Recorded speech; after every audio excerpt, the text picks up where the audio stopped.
Donc j'ai proposé un atelier en 3 rencontres sur la prière. J'ai repris une parole des disciples eux-mêmes quand ils voient Jésus prier avec intensité son Père. Seigneur, apprends-nous à prier. Parce que la prière, c'est à la fois quelque chose, un élan du cœur, et puis c'est comme tout, ça s'apprend aussi, on peut apprendre à prier. On peut dire que le but principal de cet atelier, c'était d'inviter les personnes à oser prier en profondeur, dans un temps de silence avec l'oraison, oser ouvrir la parole de Dieu, s'en nourrir. Il y a 2 façons de lire la parole de Dieu. Soit on essaye de tout comprendre et on se décourage à la première ligne, soit on accepte de ne pas tout comprendre. Et alors, si on a vraiment cette humilité que cette parole nous dépasse, il y a toujours quelque chose qui va nous parler.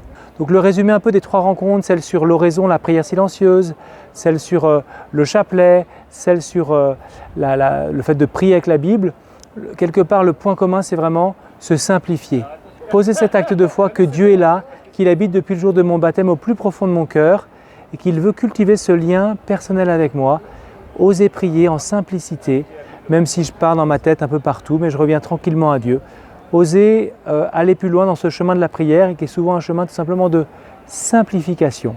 Voilà ce que je peux dire un peu sur cet atelier. C'était chouette parce qu'on a donc eu à la fois des temps d'échange, des temps d'expérimentation pour expérimenter la prière silencieuse, la prière, se laisser la parole de Dieu nous parler, et puis des temps bien sûr aussi d'enseignement.